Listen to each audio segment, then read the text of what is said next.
Welcome to our Productive Play interview series.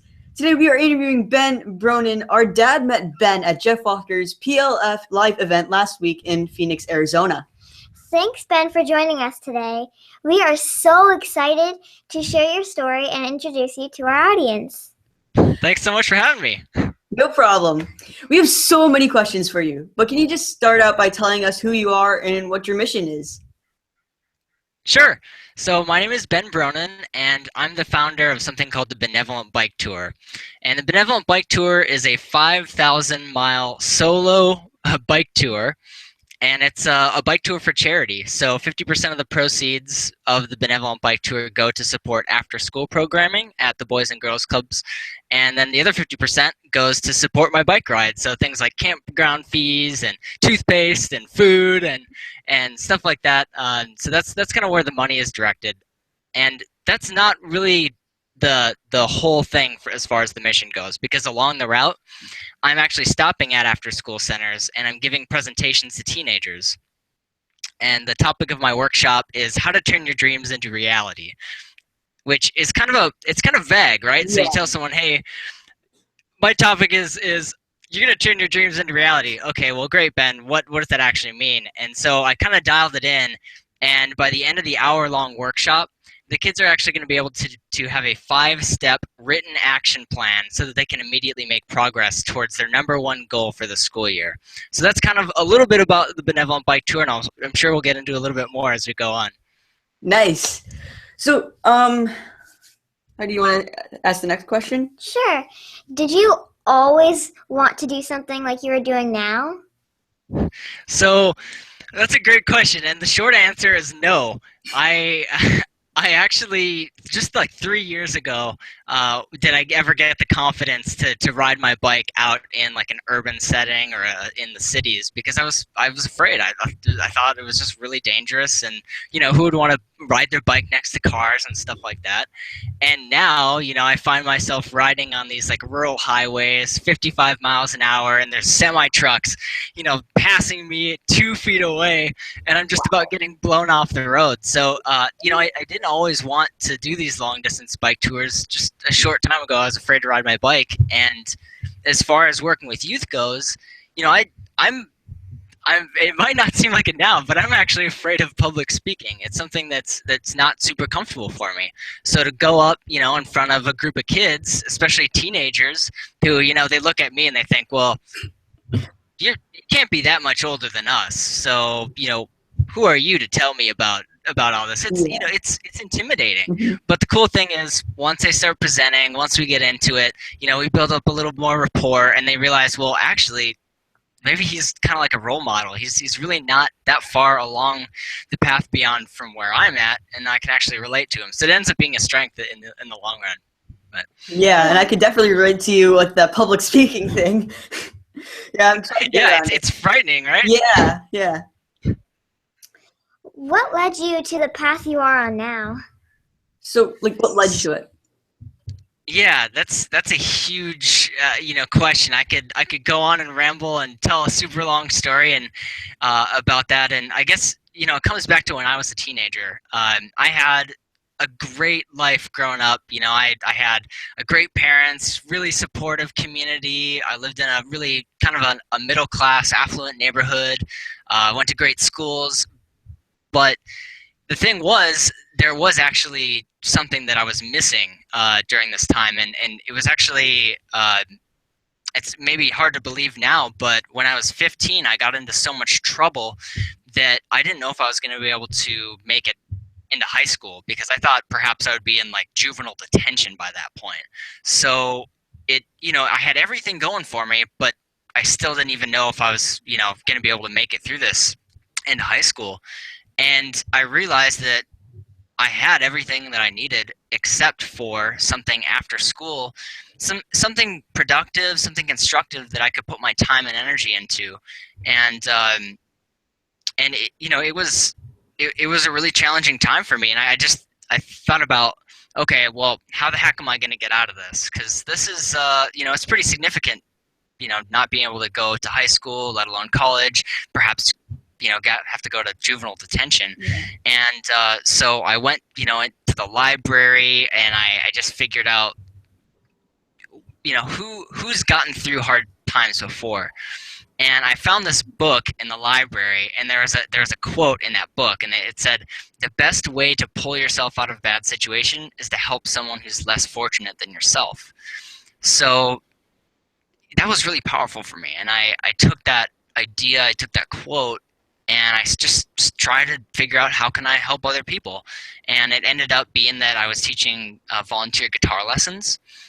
So I went to this nonprofit, and they said, "Yeah, we need a guitar teacher," and it was for these kids that were in a really bad neighborhood in South Minneapolis, which is in Minnesota.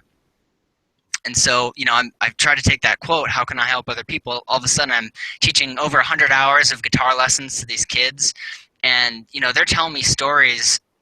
I grew up in this great neighborhood, and they're telling me stories about, well, when we go to school, we have to walk through metal detectors because a lot of the other kids bring weapons, or there's a full-time security guard police officer at our school, or even one day we had group guitar lessons canceled because there was a shooting at the intersection where I was supposed to pick these kids up, and it was kind of a reality check for me, and I thought, if I had this great life and I'm still having so much trouble getting through this, these kids are in 3rd, 4th, 5th grade, and they're having to deal with, violence and gangs and all this stuff. What chance do they have at having a good future? What chance do they have at being able to pull themselves out of this? So, looking back now, I kind of realized, well, I didn't have anything to do after school. Aside from getting homework done, homework for me actually was pretty easy. It seemed like I could just kind of get through it, and I ended up hanging out with the wrong kids. And even though I had everything going for me, it was a simple thing. So now the Benevolent Bike Tour, what it's really about is making sure that kids do have that safe place to go after school. They do have, these supportive role models. They have a creative outlet for their time where it's going to be positive and constructive, and it's going to be something that they can grow out of. So that's kind of really the reason that I really want to do this, and the reason why I included the part with kids, not just going a long bike ride. Yeah. So do you plan on continuing this in the future, and where do you think it will bring you? Wow. Yeah, so I get this question a lot, and as much of a goal setter and planner and organizer as I am, I haven't really said that I'm going to do XYZ after the Benevolent Bike Tour. I've intentionally left my time afterwards open because I think there's going to be some pretty great opportunities coming from this. But I know that volunteering with youth in the future is going to be something that's meaningful for me, and I don't think I'm going to lose my love for riding my bike anytime soon. So I definitely plan on doing both of those things going forward. Nice. Now we have some fun questions. So sounds good to me. The first one is, when did you first learn how to ride a bike? Let's see. So I was kind of a late bloomer, actually, when it came to riding my bike. I think most kids are able to ride somewhere around like 4, 5, 6. They have the motor skills to be able to do it. And I think I took my training wheels off when I was maybe like in 2nd grade. So I was pretty old. I was like, 8 or 9 before I really started riding. Yeah, that was the same as me. My friend just dropped me on a basketball court with a bike, and he just told me, ride. Oh my gosh, so what happened? And then I fell down a couple times, and then I just rode. It's pretty amazing that once you get started, it takes a little crash course, but once you get going, you're good. Yeah, definitely. Who taught you, and what type of bike was it? Let's see. So the first, I think when I got like training wheels off and I started, kind of being able to ride again, I remember my mom and her boyfriend got me this bike. It was called the Dino Air, and it was like a BMX bike. So it was like super special bike. I was so excited, and but I'd never ridden like a big boy bike before. I never had like a good bike, so I didn't know what to do. And I remember Mike was the name of my mom's boyfriend, like chasing me around. We lived in a cul-de-sac in a big circle. Yeah. So I'm going, and it's kind of like the same thing. I get going around and going in circles, and then I realized, well, wait, the pedals are different because usually the pedals were the thing you'd go in reverse and then it would stop your bike. Well, this one had like the handbrakes, and I'd never ridden a handbrake bike before, so I was like, Mike, help me! And he's chasing me around trying to grab me, and I actually ended up having to go. I just thought, well, it's going to hurt a lot if I fall down on the pavement. Yeah. So if I get to the grass, maybe that's better. So I got to the grass and I jumped off into the grass and I was okay. And then he taught me, okay, yeah, here's how you brake. This is what you do. I was like, oh, thanks a lot. Yeah. So I play ice hockey, and one of my favorite parts is when I'm skating down the ice and I feel the cold air whooshing against my face. And do you feel that same experience? And like, does that make you feel like glad or something like that? Totally. I mean, so last summer I did like 400 or maybe 450 miles of solo bike touring, and the biggest feeling that I experienced, especially it was really good riding conditions. I was out on the Oregon coast, and I guess the word that comes to mind is like just being free. You're like you're completely free, no attachments. You're just going, and there's some really big hills out on the Oregon coast that you have to go up, but then eventually you get to go down them. Yeah. And when you go down those hills, you're going like 30 plus miles an hour. Maybe sometimes some people have reached like over 45 miles an hour, which is so frightening to me. It's like you're going as fast as a car with a tiny little bike, and you're just cruising and cruising, and you got the ocean on one side, and on the other side it's like big trees and forests. It's beautiful. So when you're out in that situation, you feel totally free. It's nothing better than that. I wish I would have been there. That would be awesome to see. It is amazing. It's probably like when you're speed skating or you're just cruising, Yeah. So what was the scariest thing that ever happened to you? Like, did you ever fall and break your knee or something like that?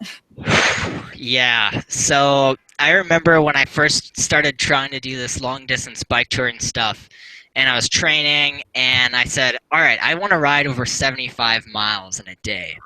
And that was a pretty big task. And looking back on it now, I realize I didn't have all the skills I needed to make that happen. Yeah. But I had a bike, and I just figured if I keep pedaling, I'm going to make it 75 miles. And so I was probably like 60, 65 miles in. Yeah.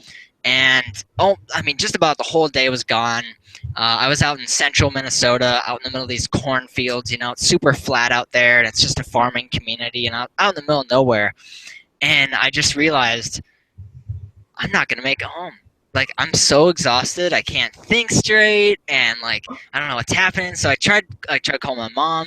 I tried calling some of my friends and some of my family, and nobody. I probably called like 5-10 people. Nobody answered the phone. Wow. And I'm just like, okay, am I going to stay overnight? Like, what am I going to do? And I don't have any of the gear. And I just thought, no, you got like 10 or 15 miles. Just keep pedaling. So I kept pedaling. And I crashed. I just totally, it was like, how do you crash on a flat trail? Smooth, like, how do you crash? I was so exhausted that I just literally boom, just tipped over. And I used my hand to try to break my fall, and it totally, it just, road rash and just scraped up my hand, and it was bleeding, and I was just like, what am I doing out here? And I bent my handlebars in and my shifters so they didn't work anymore. And it was just emergency situation. I just thought, I just have to keep going. There's nothing out here except for cornfields, so I just kept biking. Yeah. And eventually I did make it home, but I had to take a lot of breaks, and by the time I went home, the sun was setting and everything, and that was really frightening for me. And and it's on the bike, it's not all fun times and beautiful downhills, but it is an amazing experience. I'm grateful that I get to do it. So yeah, I wouldn't want to go out there and just be stuck there thinking, oh gosh, how am I going to survive the night? Exactly. Yeah, it can be frightening, right? Yeah. So we heard what the scariest thing was, but what was the funniest thing that happened to you while you're on your bike? What was the funniest thing that happened to me? Well, I think there's been some funny moments from other people looking at me about what I'm doing. Because, so when you're on a long-distance bike tour, you're riding out in the middle of nowhere sometimes, and people have their dogs, and and the dogs aren't on a leash or anything. They're just out in the front yard, whatever, and there's no fences or anything. So I think there's been some funny moments where it wasn't funny for me, but I was pedaling as fast as I can to get away from dogs. And they're barking and biting, like going at my. Oh my gosh, it's like on your bike, it's super frightening, but anyone looking would just be laughing. Yeah, because it's just one little paw swipe at your tire, and the dog goes flying, you go flying. Exactly. Everything goes wrong. Exactly. Yeah. So finally, can you share anything with our audience, anything motivational to encourage them to follow their dreams just like you have? Yeah, so this bike tour has been kind of a crash course. Not necessarily, crashing and falling, but it's been a crash course in how to follow your dreams and how to make this happen. So so one of the things that for me, it's actually like the antithesis of motivation. And some of the things I'm going to share right now is, it's like it's some of the harder times, but I found that the hardest part about following my dreams has really just been making the decision and committing. So I think a lot of people, they don't go after their dreams, they don't follow their dreams because they either haven't defined what they want. So that's a big one. You got to write it down. You got to know exactly what you want before you're going to make it happen. And then two, they might not have the faith in themselves to pursue it. So if you can decide what you want, you can write it down, and then have the faith to pursue it even in the hard times. That's really the key. Like, this bike tour hasn't been, just smooth sailing. I had to quit my job, right? And this is not just any job. This was the best job I've ever had in my entire life. I had to quit to make the bike tour happen. And then after that, so I started doing this fundraiser for the bike tour, and I'd raised over $5,000, and the Boys and Girls Club that I was working with at the time, they actually said, you know what, we can't endorse you, we can't support your product or project, we can't recommend you to any other clubs. Wow. And I'd already raised over $5,000. I had, donated over $500 to their club specifically, and they told me I had to do it alone. Wow. So I got going eventually on my bike, and then 2 days later, 3 days later into the bike tour, I had injured one of my knees. Wow. So it's just thing after thing after thing, and I had this knee injury, and so now, like right now, the reason I'm able to talk to you guys is because I was injured, and now I'm kind of in my training process to get back going, and I've been off the road for 2 months or something like that now, and it's just like you feel so much self-doubt. Like you started with such a great, big, beautiful dream that's so positive, and one of the things that I've learned is that the universe, it doesn't matter how good of the thing that you're doing is, it's still going to throw things at you that you didn't expect. But the one good thing that we do have is that the universe rewards action. So as long as you keep taking action towards whatever that dream is you have, even that tiny, it can be small stuff, it can be doing a little call on Skype or Google Hangouts. It can be just writing down what you want, it can be something really small. But so long as you're taking action, you're still in the game. And one thing that I teach in my presentations, and one thing that's been really powerful for me, is actually something that my dad taught me. And that's that success, a lot of people, they define it as getting what you want. So they say, okay, if you got what you want, that's success. And for me, I have done a lot of things where I've been really successful. This last year I wrote down like 21 goals that I wanted to achieve, and I achieved something like 14 of them, and I made progress on a ton of other ones. And they weren't small goals, it was like move across the country, live in the mountains, increase my income by 50%, give away 10% of my income, like some really big goals. But I still found that I wasn't very fulfilled. And Tony Robbins teaches something about success. He says, success without fulfillment is failure. And so you get everything that you want, and you still feel empty inside. Yeah. So what my dad taught me is you kind of have to redefine success. and I think I have it written down here. All right, so he says success. It's kind of a long definition, but it's deliberate, persistent, purposeful, positive action that's directed towards a worthwhile goal. So long as you're working towards your goal and you're taking action and you got a smile on your face and you got love in your heart, that is what success is. That's really the most important thing. And if you keep taking action, then you have the right to feel successful within yourself, no matter what. Great words, man. Great words. Thank you for sharing your time with us. It is always a pleasure to meet inspiring people who share their talents with others. And please remember to check out Ben's Benevolent Bike Tour down in the description below, and also on youcaring.com. He also has a YouTube channel if you want to check him out as well. He makes awesome videos. I saw a couple of them. Great job, man. Right on. Thanks for talking with us, and we'll talk to you later. Bye. Absolutely. Take care, guys.